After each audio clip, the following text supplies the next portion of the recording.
first.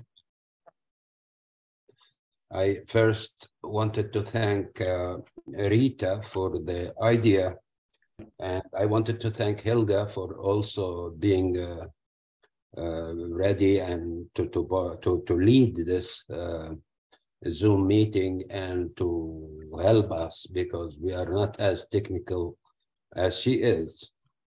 Plus, she has a brilliant background in terms of education and handling these kinds of things. So welcome you all, and I will be going through we will see a movie that was done about me and my styles and calligraphy, and then there's a slideshow that talks about the origin and the script in terms of Arabic language, calligraphy, and other language also, but our focus here is about Arabic calligraphy. But Arabic calligraphy, we can talk about it later on. So, and then later on, after that, I will be ready with the help of Helga to answer any question that you may have. And then to maybe quickly answer the questions in the chat, it's entirely up to you if you want to leave your video on or off. That's no problem at all. And then same with mute. You know, I like to mute myself because then that way I can make noise, whatever. But it's also up to you. So I'm going to start with the video first. That's here. Yes. Okay.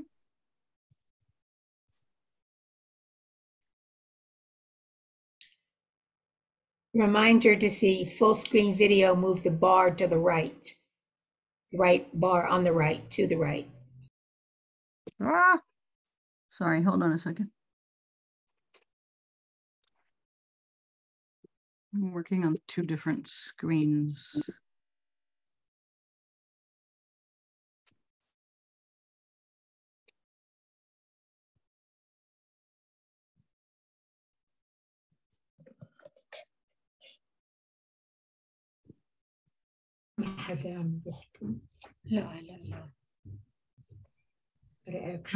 Is that not full screen right now? Yeah, that's good. That's good enough. This is actually New York, Miami. I didn't include the music on this. It has music, but we thought that because at that time we did not have authorization to use.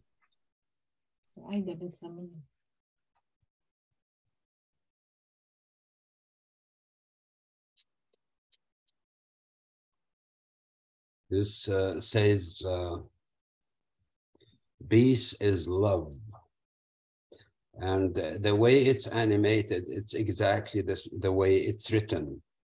So in terms of the letters, and here, a style on the left is a sponge pen, and the style of Mahabba on the left is called letter cut. And it shows the beauty of writing the Arabic letters and sentence, and the formation also around it. This is all done by hand, but then converted to a digital file, so you can. This one is a piece of art that was done for the Museum of Kuwait, in Kuwait, and this was a report for the Palestinian TV. Here is the word karam, generosity, and it's repeated 5 times, and then on the left-hand side, it's the word giving on the letter cut style, and it's animated exactly how it's written. And then here, this is words that says God is love, and it's taken from the Bible. And it is so nice with the music because I have the original with music. And then I also used some watercolor flowers and stuff like that in combination on the right-hand side. And here is the name Kuwait. Al-Kuwait here on that is getting animated now is repeated 7 times because they have 7 islands. And also the circular frame of that calligraphy is similar to the circular walls that they have in Kuwait, historical one. And here is in sponge pen style. Here is the name of the country and the name of the capital. And Kuwait is the name is Kuwait, the name of the country, and the name of the capital is Kuwait also. And that's also another piece. This is my studio here at home. And here is just an abstract of calligraphy. All those can be seen on my YouTube channel, which has over 22 different calligraphy, you know, animated. And it's nice. Here also some spiritual sentences that says, you know, like khayran yara in this one. And on the other one, on the left-hand side, it says, who created me, he will guide me. Yeah, but could you tell us also the translation in Arabic? Yeah, I can. The one, this one is فهو يهدين, you know. وهو يهدين. وهو يهدين in Surah Al-Shu'ara from the Quran. Yeah. And here on the right-hand side is the word Allah. And on the right-hand side of Allah, the meaning of Allah in so many different religions and philosophy and things like that. And this one on the left-hand side, it says like, oh, protector. The Ottoman used to write this all the time. And they are written in 2 different styles. So, oh, protector, and that is God, basically. Oh, God. Oh, preserver. And here is Lebanon and Beirut, and in 2 different styles. And yeah, the original one on YouTube has also the music, a part of a music for Fairuz. Yeah. Yeah, this is Beirut. Yes. Yeah, and those are originally 2 paintings combined together. So on my website, you can see each one individually. This one is Ramallah and Beit Lahem. This one is Palestine. Yeah. This one is Fairuz. And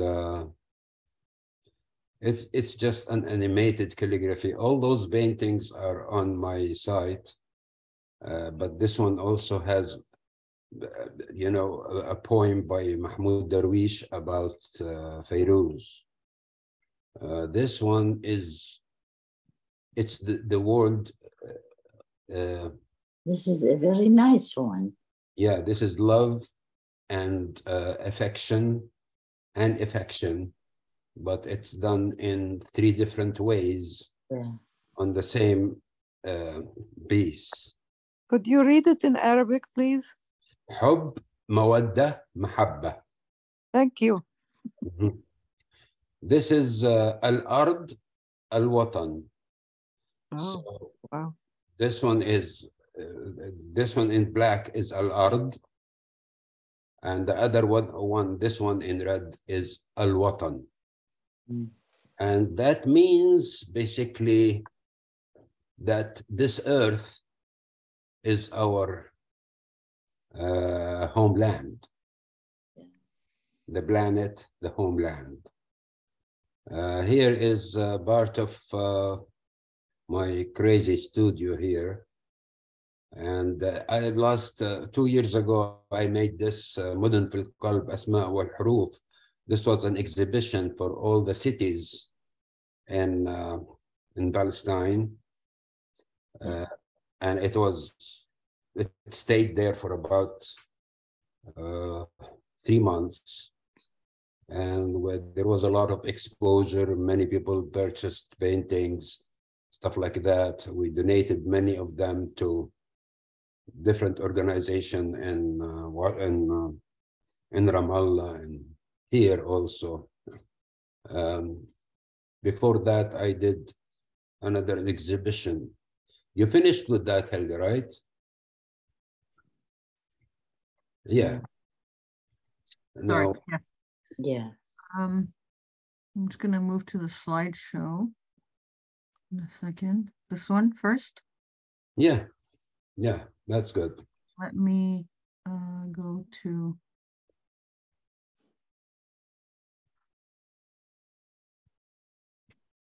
Is that full screen? Not really. This is good enough. So let me go back. And then you can tell me when you want to move forward. Yeah, okay. Let me talk about this. Basically, this is letter cut calligraphy style, which I did, which basically I do the letters separately in the Thuluth script, but I digitize them so the colors are overlapping in my way. In terms of the Arabic calligraphy itself, we have to look back into and I put those examples as to compare between Arabic and English with the H letter, which is in Arabic ha. So we can see that the H in English at the beginning in green and at the bit in the middle and ending, and it's about the same thing when it's in the middle and the ending. Yeah. But when we go below the beginning, the first, when the ha is by itself in green, that's how it looks. If it's in the middle, it looks like between two letters in red. And if it's toward the end of the sentence, it looks like that blue circle. Yeah. That gives an idea of how the language goes. And that applies to all the alphabets, the Arabic alphabets. Helga, you can go to the second. Yeah, in terms of the measurements, now in all calligraphy, Arabic calligraphy, the letters, when they are written in a certain calligraphy script, they have a precise size and measurement. And you can see the alif, how it's tilted. It's not going straight from top to bottom. It's tilted, and it has been taken out of the balance of the human being body. And those squares in green, those are 7. And that's basically when you're using that nib or that color, that pen, exactly, you have to measure it in mind that this is the height of it. It has to be 7 dots. So master calligrapher, they have to master this and memorize it in order to come with something that your eye will not feel that there is something wrong. Yeah, so there is, I mean, a science behind the way the letters are written. It's not that it's left entirely to you, right? Or you establish these regulations that have to I be mean, followed. basically in the past, with this thuluth script, you have to follow the rules. But many calligraphers nowadays, they try to get out of the box and run out of the rules. I myself, when I come to write thuluth, I use the rules. But when I write something different, I use my own measure. Yeah. The Toulouse script, is it a historical script or? Oh, yes. It was actually invented back in the Abbasi Empire. And then it was developed by the Ottomans. And they added, for instance, the alif here on the left-hand side. In the Abbasi Empire, it didn't have that kind of head with it. But the Ottomans added that to it. And it became one of the most sophisticated script to write, for instance, Quranic verses, to write, to engrave on mosque and stuff like that. Yeah. Do you have a preference between the different scripts? Sorry, say that. Do you have a preference between the different scripts that are available to you? Well, I mean, most of this, they try to make them like a digital font to use on the computer. They were not successful. So they put another script which called Naskhi, and I will show it to you down. That is the one that they managed to do it, which we use now. When you type Arabic on your computer, you use Naskhi, you don't use Thuluth. Thuluth is complicated for computer. Yeah.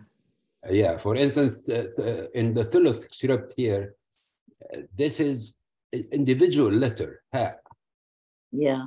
And it is used to be written in black, as you see it on top. Yeah.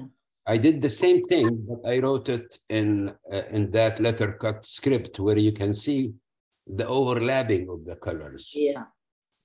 Yeah. Okay. So a letter cut is based on Thuluth script. Yes. And you mentioned just a few moments ago. Say that again. It was background noise. I So think it was interruption. Yeah, if you go to the second slide, Helga. Yeah, okay. Here, for instance, it shows you on the ha letter and how it's written when it's after one letter or in the middle or at the beginning or after the M. And you can see how difficult this to digitize the letter. Yeah. Okay. My God. And below it, there is the formations, tashkilat. That's what they have created, because in Arabic, basically in the early time of Islam, for instance, they used to write the words without dots. And then they, after they have gone into other countries, other culture, other civilization, they couldn't understand the language. So they came up with the dots to make difference between the ta and ba, for instance. Yeah. And then they added also the tashkilat, which is o, Yeah. things like that. And you can see it here. Yeah. Some of those formation goes above the line, above the letters, or below the letters. Yeah. Yeah. I have a question. This is Paulette. Yes. So I'm learning Arabic and I can, write all the letters in all the forms, of course. But when I try to read calligraphy, I can't figure it out because I can't figure out the tashkil. For example, on the second line, is it Ela or is it Babait? Well, You know, I mean, where did you study? Where did you study Arabic? well, I studied a number of places, but I'm looking at that first word in the second box. Okay. Yes, And ala. okay, Ala. yes, it looks like Allah, but there are dots. So if I were to look at the dots, I would say ba, No, e. no. Those dots are Yes. for calligraphy purposes only, and it shows the calligrapher of the between, for instance, the bottom of the ala. It has to be one dot space-wise from the base up. That's all. Oh, It's just to show the calligrapher how to write the ala. I see. So there are no tashkil here on this bottom one. Is that correct? No, there is no tashkil. The Thank tashkil, you will see tashkil in the next following slides. Okay, thank you. Mhm. Here again, it's the same thing about the H letter. I decided to give an example of the H letter just to make it easier for everyone. Mhm. I think maybe the next slide kind of speaks. Oops, sorry.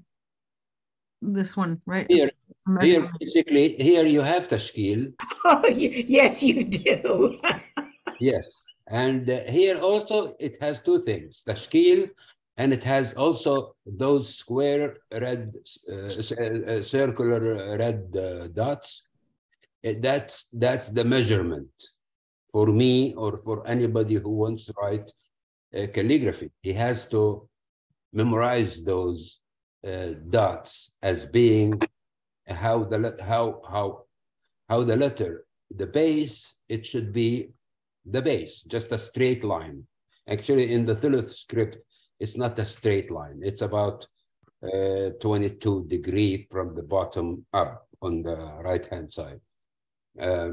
So you can see that the long fatha is different.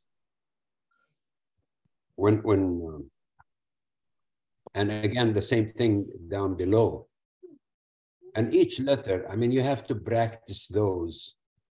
When it comes to learning Arabic and writing it is different. Learning Arabic and writing it, that's good, but I don't advise ongoing learning calligraphy No, sure not. before you learn Arabic. So Abjad Hawas is the old alphabet, right? This is how Yeah. they used to say the alphabet. So these are No, this is not.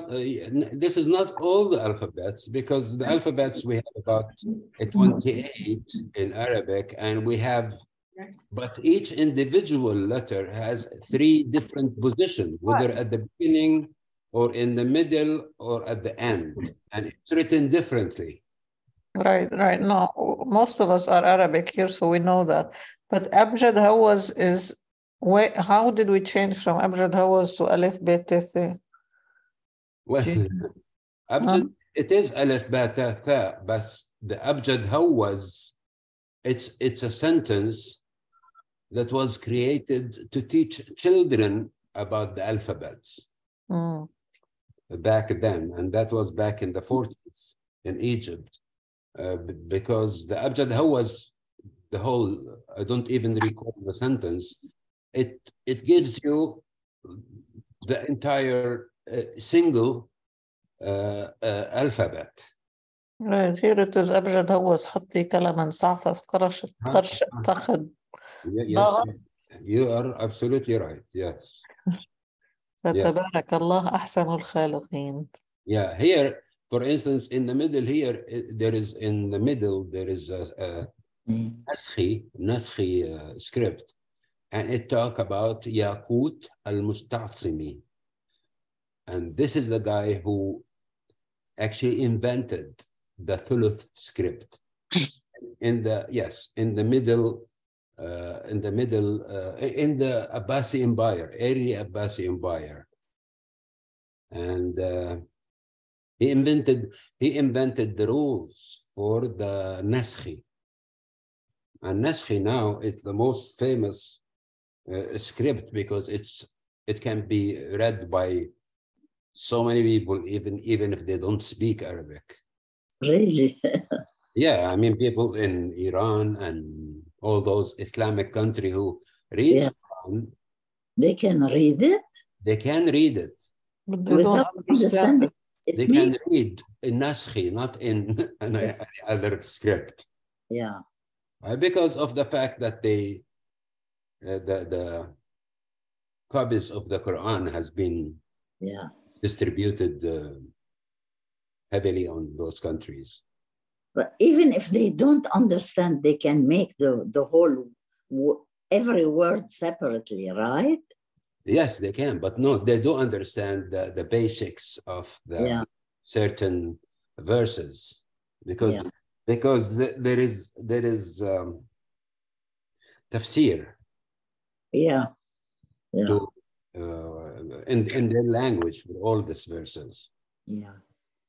You know, sometimes they are much better than other Arabic Muslim who do not have an idea about the meaning, but it's overwhelming because there's so much different.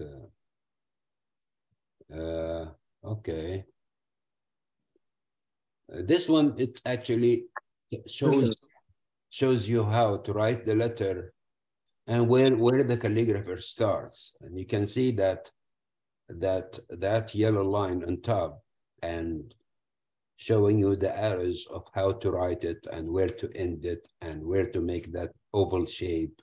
Fantastic, unbelievable. I have actually some videos, but I couldn't locate them on how I write those. You know, it's fantastic. I mean, I never thought that there are rules for how you write it. There is rules and there is measurements. I mean, you have to know the measurements. Yeah. When you draw or when you write in circles, for example, or the examples that you showed to us, they're not all in a straight line. You're writing in forms and in shapes. So how do you maintain the rules of writing when you are also designing shapes at the same time? Yeah. Well, basically by practicing so many times, you get to learn how to do these things. Because I have learned how to do them, and I have always been watching and reading and seeing how they are written, how they are. Where do you start when you say I want to write the word dahab, for instance, gold? I start with the letter D, and then H and B are connected. And then I have to, because they are connected, so the H and B are different. They have to be written differently than if they were single. Yes, I know that. My question is, though, if you're not writing on a straight line, you're not following, I know obviously, sun and moon letters and so forth and the different positions, but if you're not on the straight line, how do you maintain the correct proportions? Actually, it has a lot to do with visualization before writing. So for instance, when I do a painting, I start by thinking of the composition of the letters, and then it takes me time, and then I go and practice on pieces of paper with a calligraphy pen, normal pen, and then when I practice it and I do it 10, 15 times sometime until I find, oh, this is the one. Then Yeah. I start executing. Of course, I'm an Arabic person and I know the language and I know how to write it. So basically you learn, you just, then you get used to writing these things in different script. And that's the issue, because when you write Thuluthi, it's different than Naskhi, different than Diwani, and we're going to see that in the following slides. But you get to know it. For instance, here in Diwani, see, for instance, the H letter and how it's written, where I start, 1, 2, 3, 4, 4 and towards the end. And that's how I love this script, because it does not have that much rules. Yeah. Like Thuluth. Yeah. And you use a brush, right? No, I use many different tools. We will come to it. First, I mean, usually they used to write calligraphy by the bamboo wooden pen, Yeah. dip it in ink, and then write on paper. That's the classic way. Yeah. For The me, Chinese do the same, right? no, now, for instance, for me, I use different things. I created actually my own pens because I made them out of metal, out of sponge, out of Yeah. rubber, Really? Yeah. because that would give me a freedom, a good level of, for instance, the sponge pen that I use. It took me so many years to find it. It holds so much ink that Yeah. if I write a long letter, Alif, from the bottom, it keeps having ink.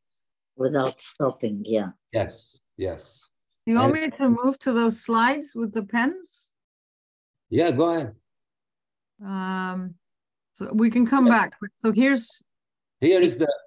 is some samples of where I write the ha in sponge pen style.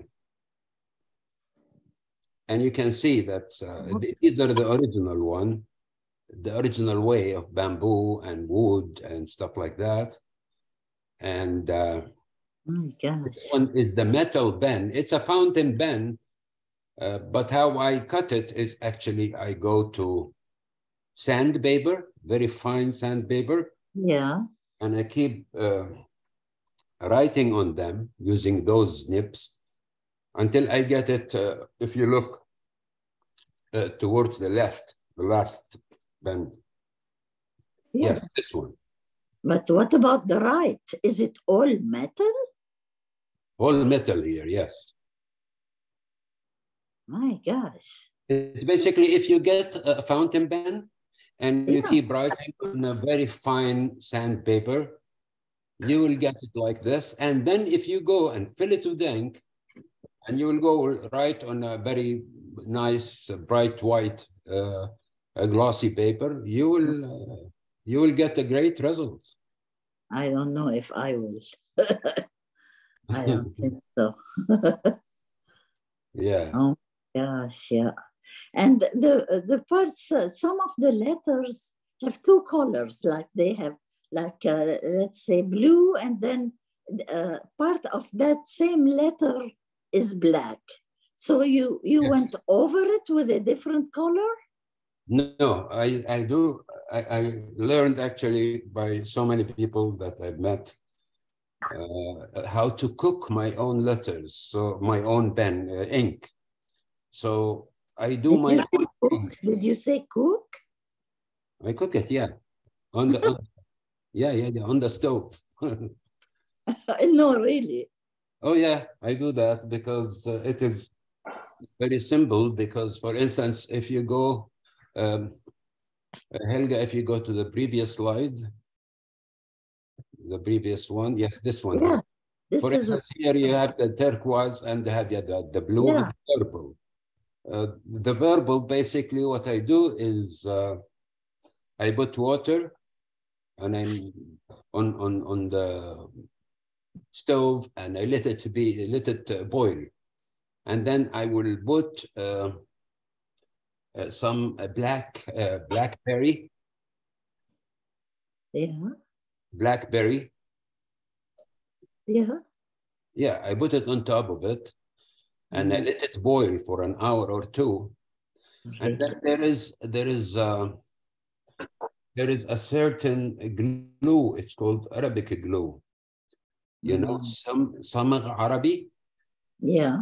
They bring it from Sudan. It's hard to find, but I have quite about a few kilos here. So I take a piece and I put it there, and I leave it until the next day. The next day I come back to it and I rinse it. I just take out everything in the bottom and I keep the liquid. And it's a beautiful ink. You know, it's not easy to make the ink, but because there's so many companies who does and sell ink, but they don't sell a good quality ink, you know. There's companies in England and France that they sell ink. It's very expensive, and I prefer to do this because I do it right. I learn how to do it right. Oh, guys. Do you want me to move to your pen? Do you want to talk about your pen? Yes. For instance, this is the sponge pen, and I took a picture of them. They are in different. I mean, this piece that has a little green color to it, to the left-hand side. Yeah. It's basically a rubber it's basically a mix of rubber and a sponge, and I found this in Aruba Island. Oh my God. Yeah, I found it and I bought few of them, and then when I came here and I started writing with it, the result was amazing. You can see the go. Yeah. So then I contacted the guy who I bought it from him, and I told him, look, I will send you $100, $200, but please send me a whole box. Exactly. He sent it to me, and I'm using it until now. Yeah. And there is so many ways. The calligraphers, all calligraphers, they keep trying different mediums, different tools, until they find the right tool that fits their needs. And yeah. Fantastic. Unbelievable. Thank you. Well, you have seen this in the movie, New York, Miami. Yeah. This all done by, and this one done by the sponge pen. And the following slide is Lebanon, Beirut. You saw it. So on this one, Beirut, it's a perfect circle. Do you draw a circle first on the paper and then try to stay with it, or it's just all freehand and it comes out perfect? No, it's a good question.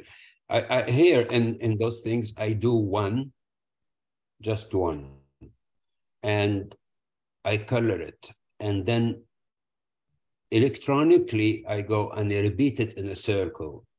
I have an extension that it repeats it in the way. I try it so many times until I get it. Usually I do it based on a certain, you know, for instance, when it comes to coloring, for instance, the Lebanese flag is red and green and yes, and white, but white usually doesn't really show here. Lebanon, actually, the color on the right-hand side is the color of the flag. But again, I don't use white. I use the letter, sometimes the letter I like. But in terms of the repetition, I repeat those. For instance, if it comes to Jerusalem, I did it in a way that there is 9 gates or historical gates in Jerusalem that are open now. So I repeated it 9 times. And what I do is when I write one, I divide 360 on 9. And the result becomes, for instance, 72 or 45, anything like that. And then I start repeating them. And then I start coloring. Some of them here in Beirut, I color it a similar color for the name, but in many other cities, I color them completely different. I go part by part. I don't understand what you do by hand and what you do electronically and what the electronic process is.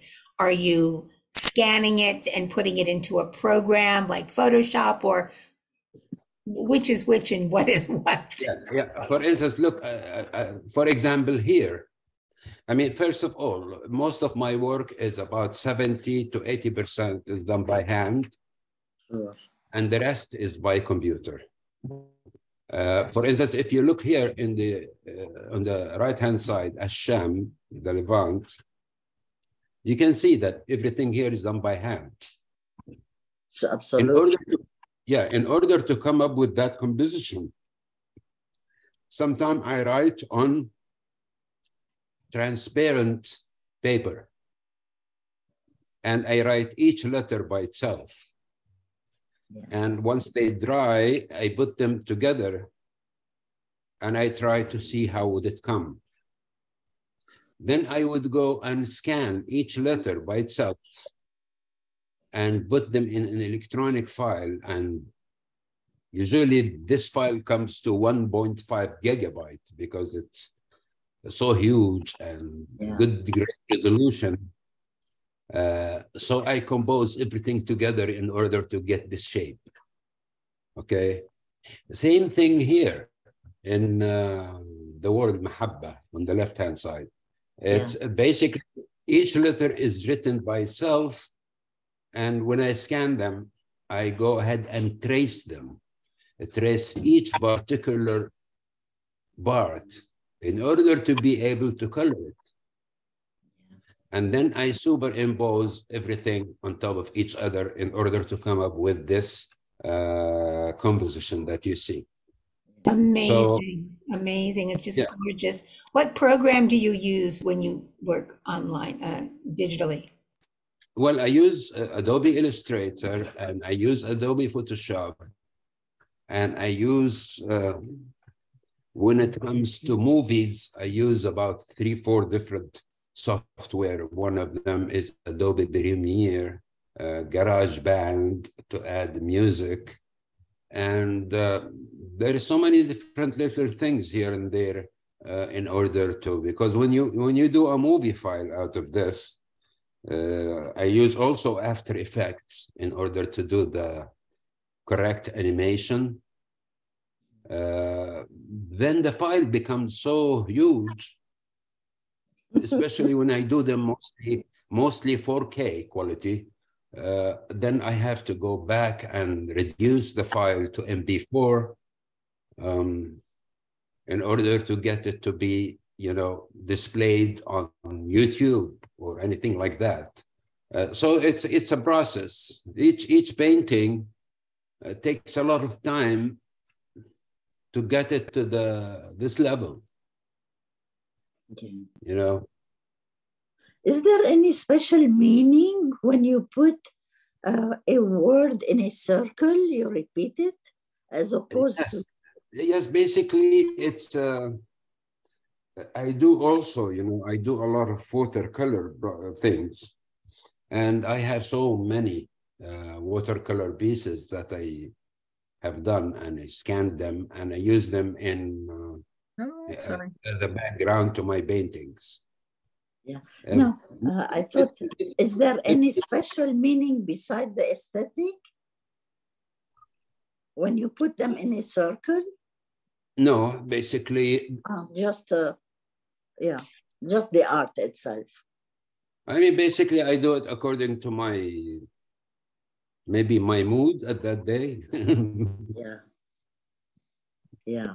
I'm not sure, but I say some countries or some people request to be put in, to have a circle form? Oh, yes. Oh, yeah. Really? Yeah. Actually, there is, can you see me? Yeah. On the Yeah. back, on my back, there is a painting. Yeah. That painting. The wall, Yeah. yeah. Yes. And that one I did for the what? For the Kuwaiti Museum. Yeah. This one is actually, it's very interesting. The second page of this. This is the world Tokyo. Really? No, oh, sorry. Yeah. And I did it, because an Japanese American art league, they wanted something like that. So I wrote it in Arabic and I wrote it in Japanese towards the bottom. Ah, yes, yes.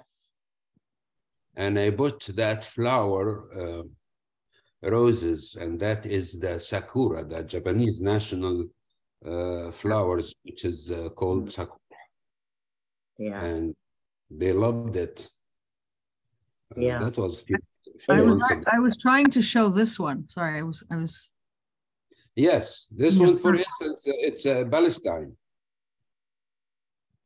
Right, but in the question about the circles, right? I was trying to find this one. Yeah, this is a nice painting, and each letter and each formation has been colored completely different. It shows the complexity of the issue. Yeah, I mean, I would spend a couple of days in order to get that, but there is nothing like having something like that finished and ready to be seen. It's fun, I must say. So if you're doing them on the computer, they're not single copy. You can print as many as you want, right? Yes, but what I do is basically I do it for people where they purchase it exclusively. And I provide them with a certificate of origin, and I give them the original electronic file. But I do keep the right of having it with me, not to make money out of it because I already paid for it, you know, but I do that. But, you know, we are in an electronic age, in digital age. Previously, those calligraphers, they used to do, or painters, they used to do one painting and sell it to one prince or king and take their money and go, and that's it. And now we are in that age. We want to make sure, you know, that all this art is available to you, to her, to him, to anybody, with a reasonable price, you know? Yeah. Yeah. That's why, for instance, I have that website where you can select paintings. I mean, people can ask for paintings exclusively. And I have so many different cases that they wanted to write a certain name or sentence or things, and I do it, and that's it. You know? Yeah. You traveled a lot? Yes, everywhere. I am 60 years old. No, but I was recently in the Sharjah Museum of Islamic Calligraphy. Are you exhibited there, or have you exhibited there? No, I did. I did go 2 years ago there, and this year I was invited, but I couldn't go. I couldn't because it was hard. There is a lot of preparation, and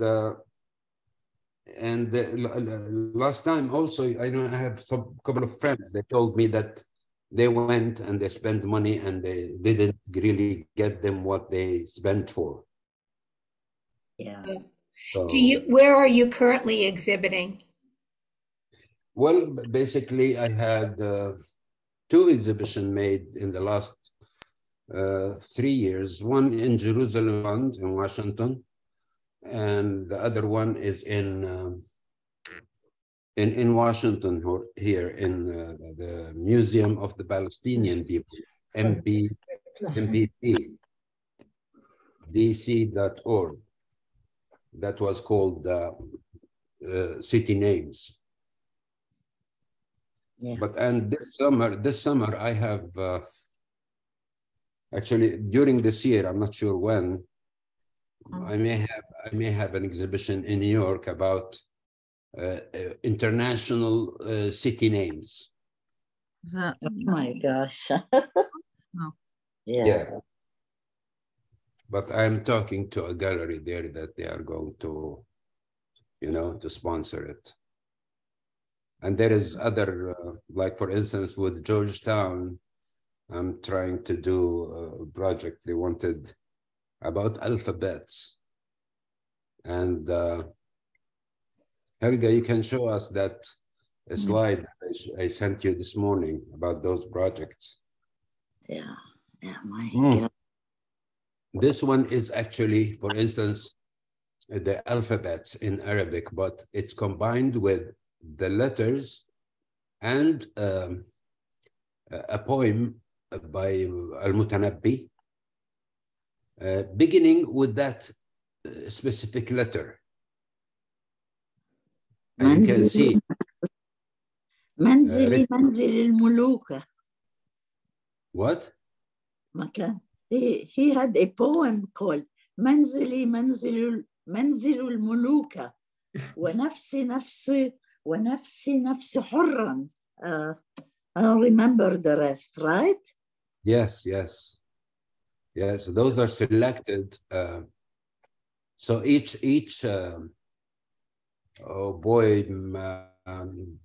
phrase, it starts with the same letter of the ha or the ra. And the letter itself, it's written in English and Arabic. And on the second page, on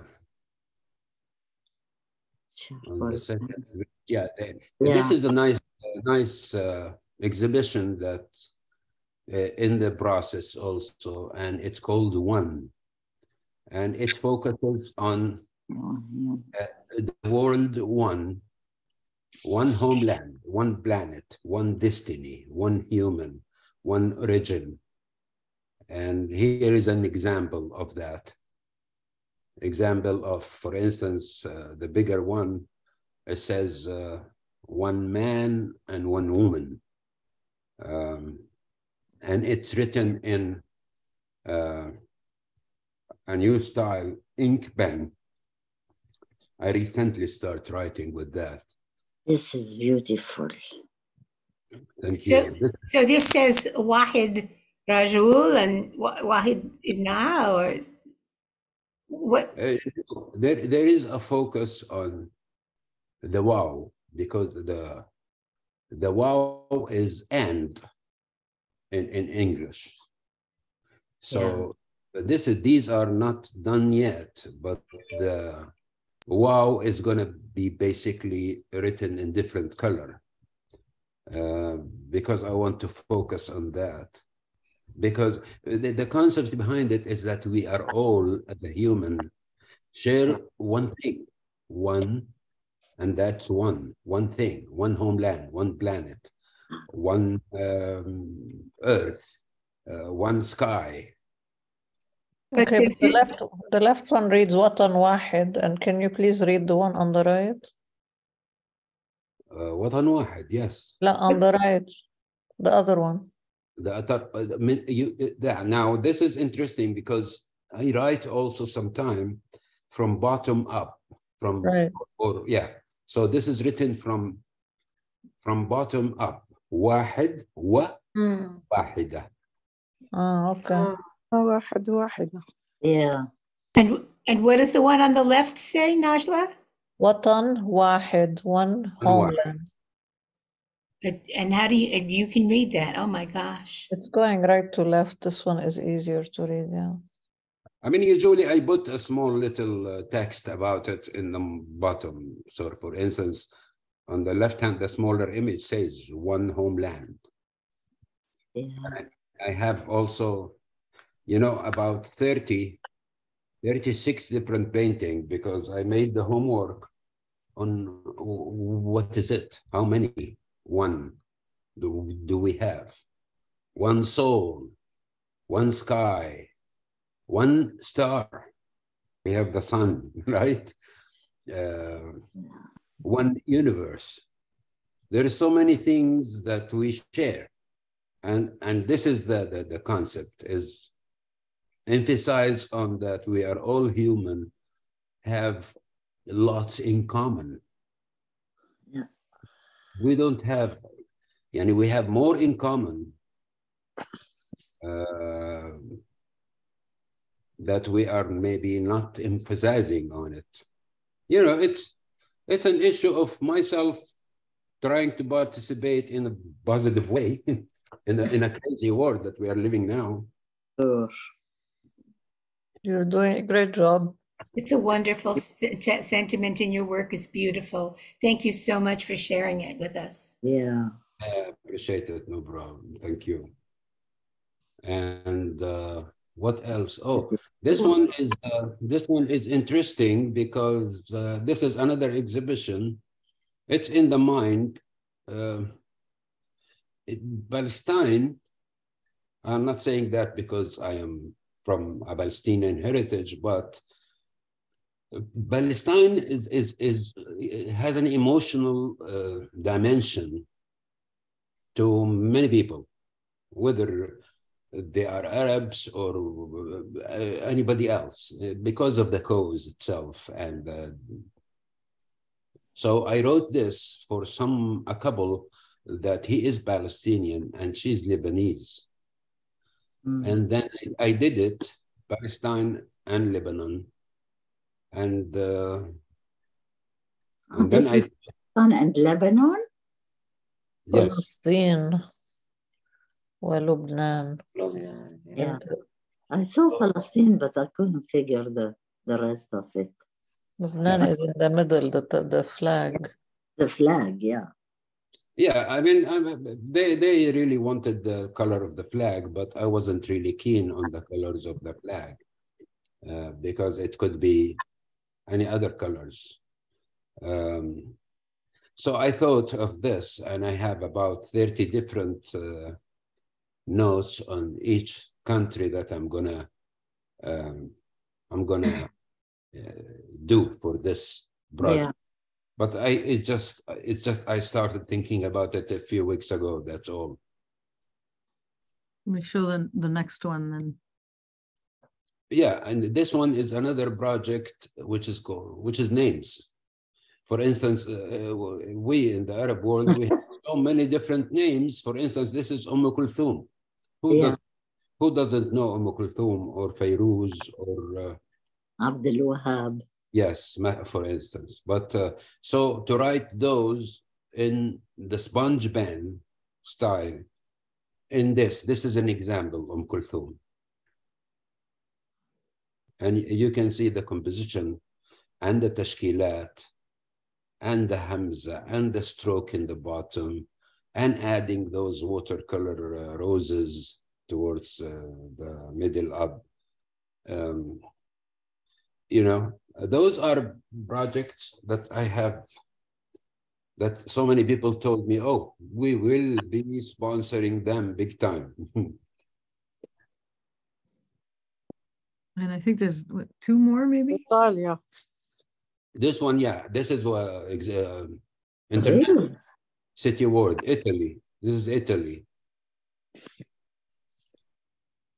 Italy. Yeah.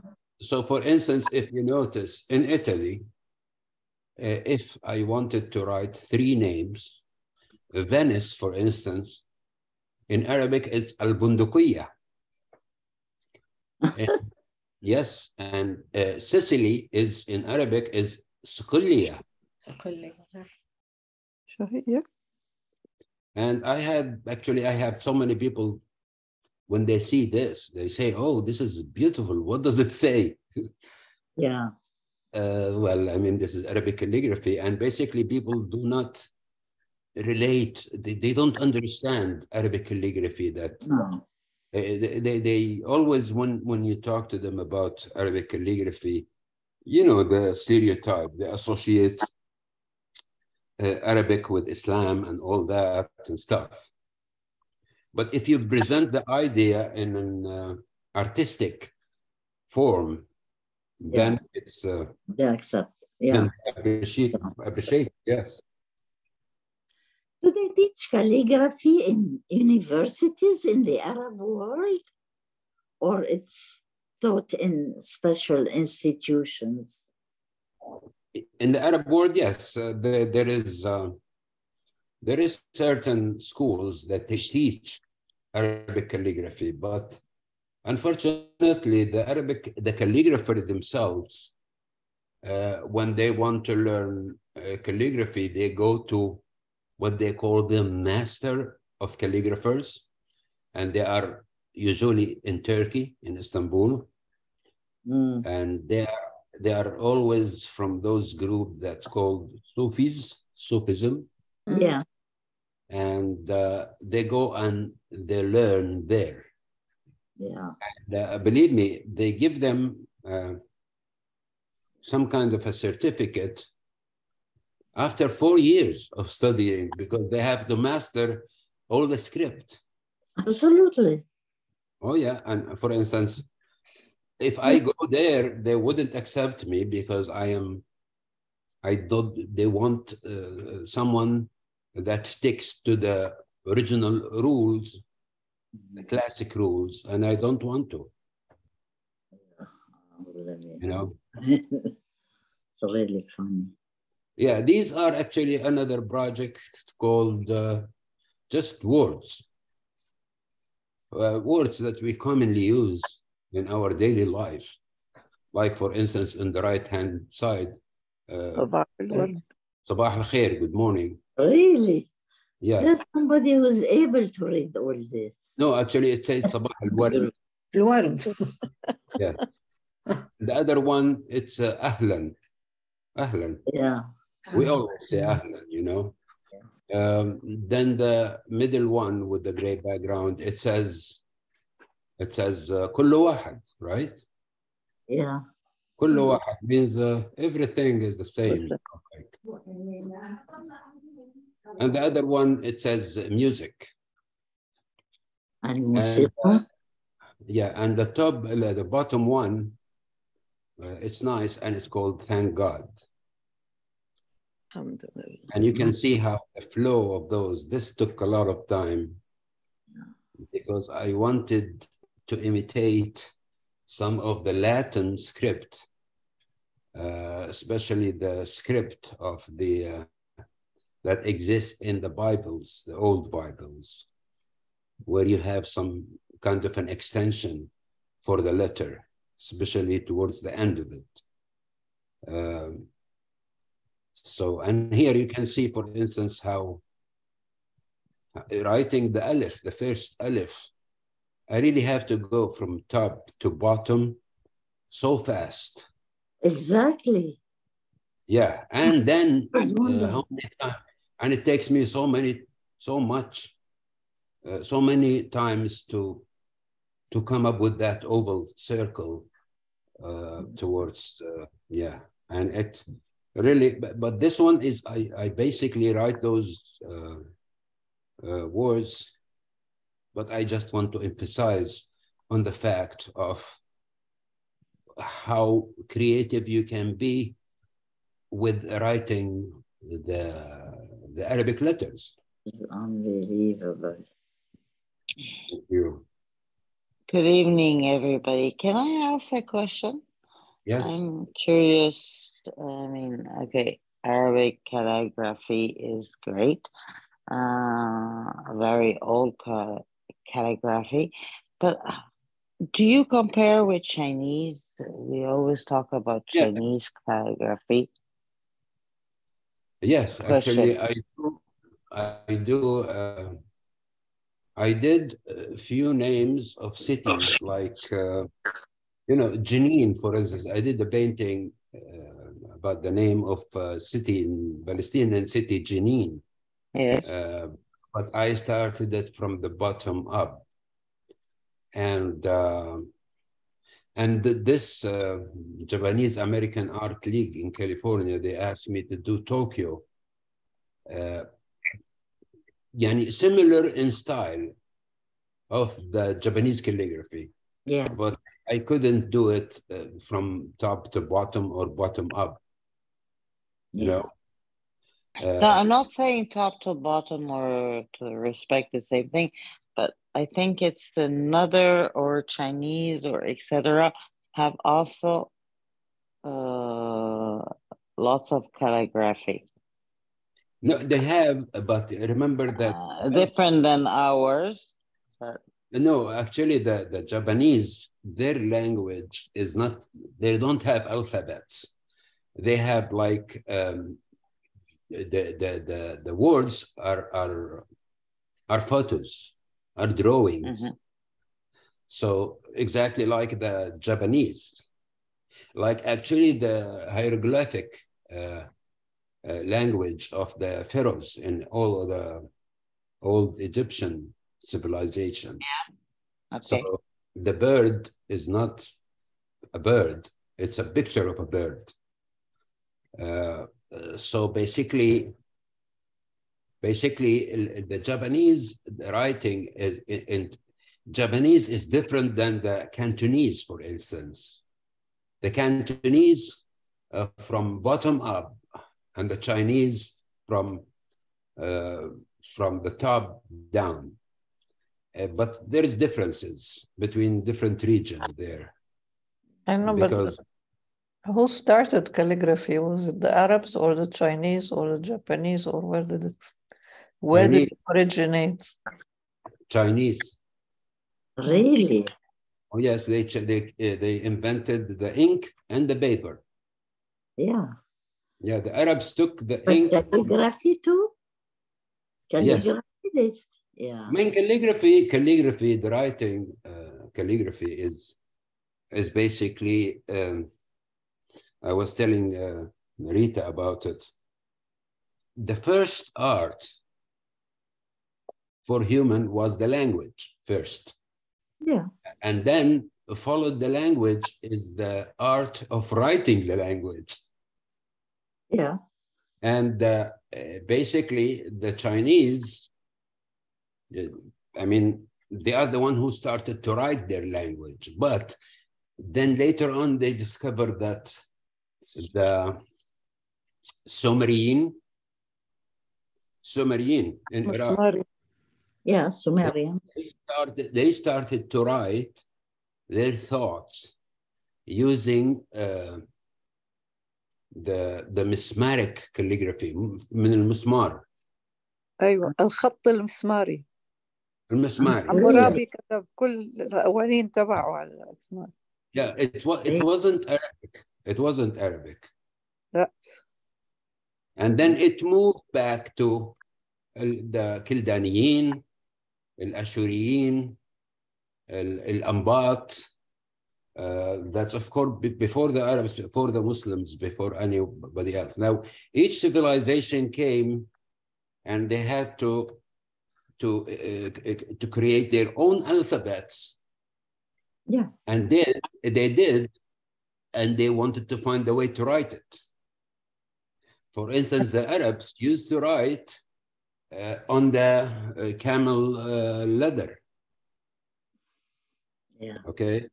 And they used the Chinese ink at that time. Then later on, you know how it goes. Also, in most of the other languages, every language wants to come up with their own alphabets in order to write books and write thoughts and write their ideas, things like that. Yeah. So but it's basically. Did they make an art out of it? Besides yeah. The Chinese have a great deal of art in terms of how they write. I mean, the Chinese and the Japanese have a style, amazing style of calligraphy. I actually still uses some of the Japanese ink. I used to write with it, and I still have it. It's called Sumi. Very expensive. I buy it from Amazon. But it's always in black or orange. But Basically, nobody asks you to write in their own language to make I mean a picture of their own or an art of their in their own language besides they did, but you don't. I don't, because I'm not, I don't know exactly how to write Chinese and make sure that I am okay with it, right? It's gonna come right. I can do it Arabic for sure. Yeah. But I can't do it in any other language. For instance, I do the Farsi language, because Farsi language has Arabic alphabets. Yeah, sure. Yeah, so I can write that easily, but don't ask me of the meaning. No, sure. Unless it's communicated, of course. But yeah, I mean, there is so much about calligraphy and the history of calligraphy, because again, as I mentioned to you, it is one of the most one art form that has that human created because of the need. Yeah. You know. I have a question about the tashkil. Helga, would you mind putting up the last slide? I don't know if you can find it still, but basically, I mean, yes, some of the tashkil is for the fatha, damma, kasra, for the accents, but some of it seems like just for decoration. Is that the case or no? Yes, yes. And which one you choose is just to make it a better picture, not that it has a particular meaning? Not really, because not this one. Go back one. It has names. It has names for it.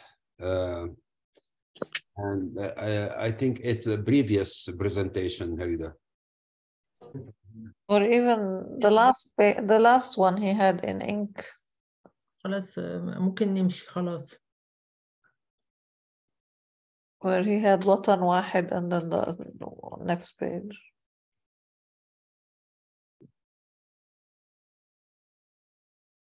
But in any case, some of them look like a little bird, a V. What is the V? Oh, yeah. A particular meaning, or what is?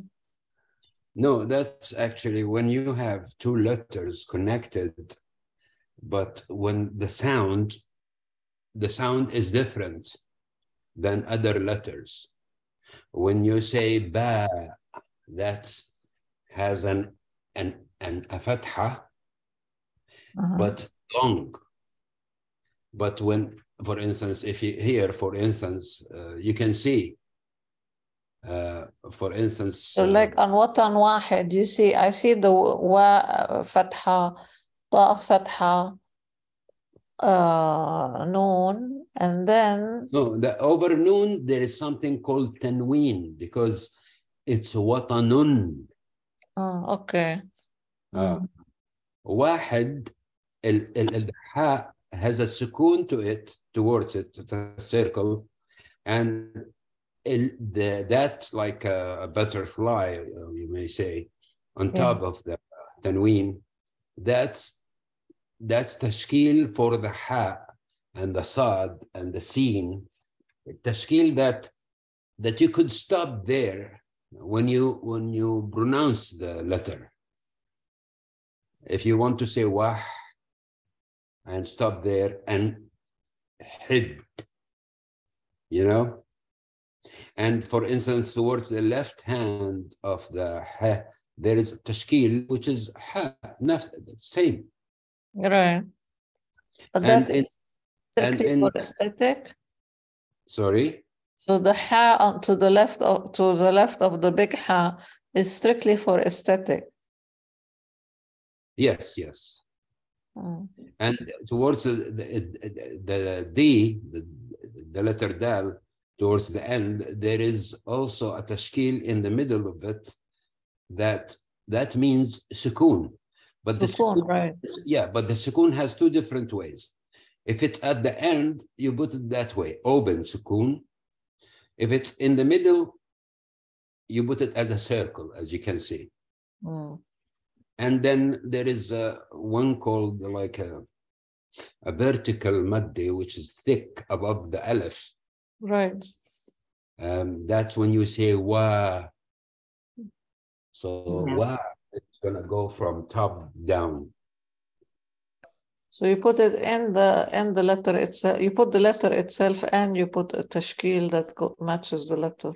Yeah, I mean, if I put it without it, for instance, for someone like you or like me, we'd be able to read it. But because I am doing like paintings, I want to add those things. It's like, it makes it look nice. Nicer, yeah. And That's fantastic. there is a lot to do about tashkil.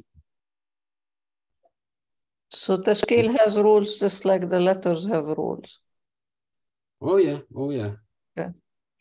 And if you put your email there, I would be able to send you the file itself so you can have it as a reference, just in case you like it. Yeah. Thank you. Sure. I just want to add something, Najla. When you read the Quran, if you read the Quran, you find so many. I know, and it's confusing. It's Isn't it? totally different than what we write. Yeah, So in it's the related. Quran, Yeah. I'll tell you, in the Quran, you hear about tajweed, right? Yeah. Basit, Abd Samad, those are the most famous reader of Quran. When they read Quran, those tashkilat in the Quran means a lot to them. It does not really, we don't know much about them, but they know when they read it, when they look at the line, they know where to stop. And sometimes, for instance, when you say Ar-Rahman, Ar-Rahman, we know how it's written in Arabic. If you write it with R, Mim, Alif, then Noon, right? They take out the Alif. So the Mim and the N are connected in Quran. Correct? Yeah. Right. Oh, yeah. Because that's how those who put the rules to what they call it, the Quran reading. Tajweed. Tajweed, yes. These are different tashkilat.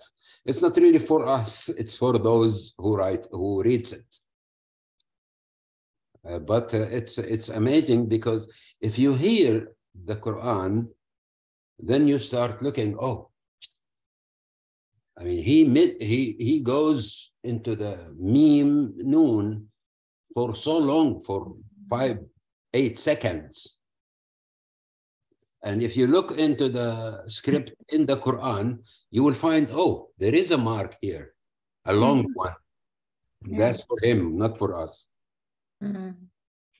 They know, they don't know better than us in terms of, because it's their profession, but it does not apply to calligraphy script like thuluth and nasakh. Okay, thank you. Sure. Like the word calligraphy, we use it in Arabic and in English, but in other languages, what do they use for calligraphy? The word itself. What do you mean? Like in Japanese, what do they call it? Oh, the Japanese, for instance, if you look at that painting of my painting called Tokyo, Tokyo, actually, to means home. Oh.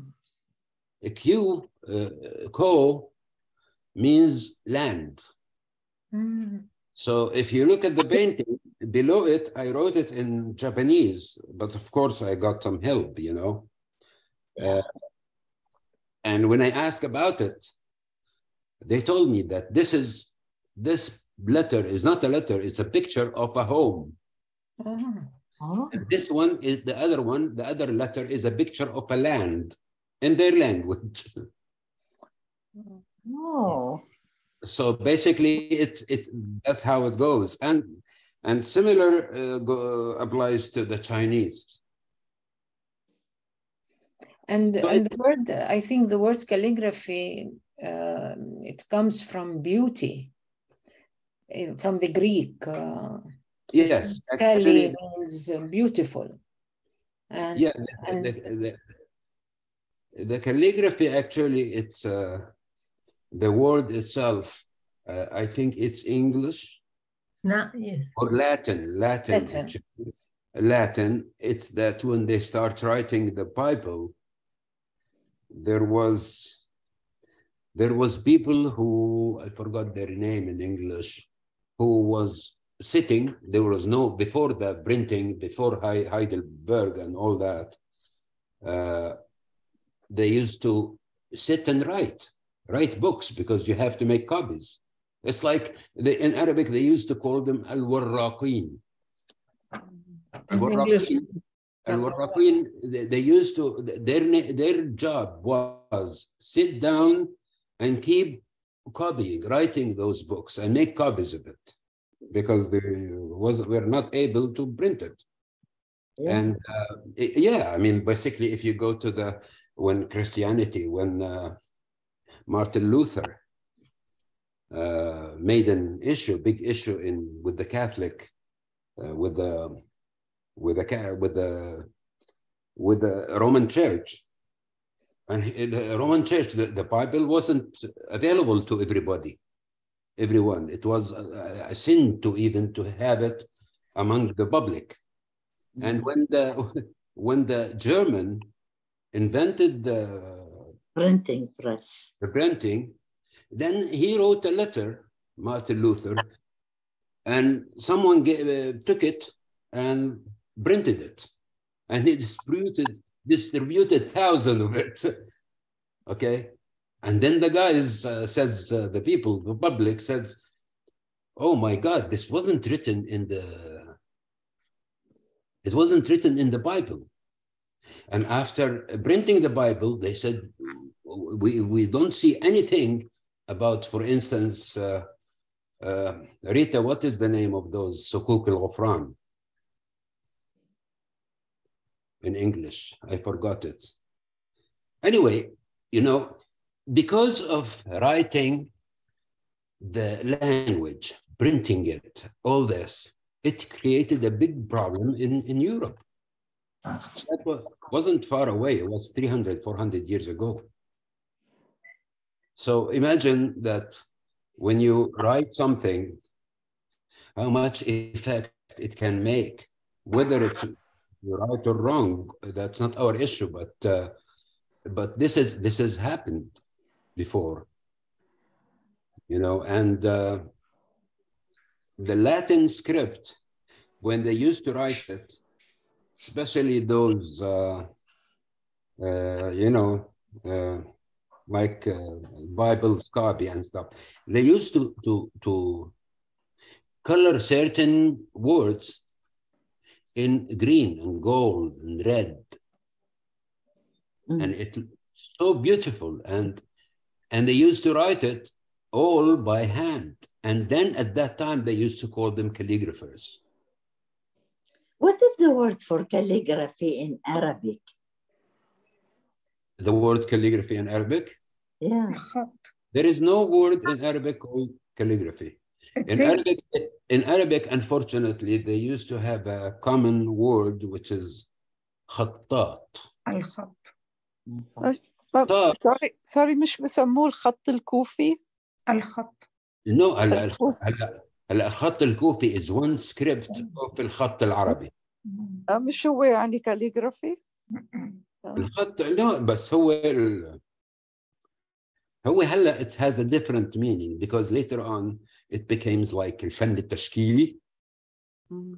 Then it became recently they started to say الخط التشكيلي الحروفي. The lettering typography art. Now nobody calls them calligrapher, and actually, don't consider myself a calligrapher because I do other form of art. I do paintings. I do other things aside from calligraphy, and it happens that because my forte is calligraphy, and there's so many people who likes calligraphy, and I liked it since I was a kid. But I don't like to be called khattat, you know. أنا عندي سؤال. Yes. Sorry. Yeah, I did unmute. عم تسمعوني؟ Yeah. Okay, عندي سؤال. What got you interested in this form of writing? Or who was your inspiration? Somebody in the family, something? I was just curious. Yeah, I mean, basically, when I was a kid, I would say 14, 15 years old, I had so much interest in language, in poem, for instance, reading and stuff like that. And then, but there was an artistic also a passion towards writing. So nobody actually in the family that was encouraged me for this. As a matter of fact, my father used to curse me, saying that you will not be doing anything good in your school because of this, because I used to get old newspaper and I used to get a marker and I used to write certain things that I see. And that's how I started. And actually, when I came here to the US, you know, calligraphy, I mean, I came here with nothing and I have a family and stuff like that. So I got into, and that was my expertise. I got into the advertising business, which has a lot to do with the art also. And I got to have a company for advertising, which is still I have. And I did actually market for big corporation in language, in their own language, in Arabic, Chinese, Russian, Polish, things like that. But all the time, whenever I come back home at night, I would go to my studio and I practice calligraphy. And now that I reach a certain age, I said, oh, I have to do something for my retirement or for my kids, you know, and that's how but there was lots of people who had, you know, they inspired me for this and they encouraged me and stuff. It's beautiful, just beautiful. Thank you. And it's something we learned, and I didn't know the rules, so I didn't know all of that. It's very complicated and complex, really. Yeah. Can I thank you very much for your intellectual generosity. You're sharing so much, you're teaching so much. I'm so sorry I missed your exhibit at the Jerusalem Fund, but you have to repeat it because that was COVID time. So I look forward to see more work. And I thank Rita and Helga and for sharing all, I mean, enriching. I mean, I must say, without Rita and Helga today, I could have done nothing. Oh, no. Cheers, Rita and Helga. Bravo, Ara. I'm inspired to have Ara. Good idea. صحتين. Thank you. Thank you very much. This was very interesting. Thank you very much. That was very interesting. Very. Thank you so much. Thank you, Mr. Sulaiman. Thank you, Rita. Thank you, Nawaf. Thank you. Thank you, Helga. Bye. Thank you very much. Bye-bye. Bye. I'm glad it's recorded. Thank you. Bye. Bye. Thank you. Thank you. Bye. Thank you for coming, Cynthia. Thank Bye, you for bye. inviting me, Rita. Yeah. Masalama. Okay.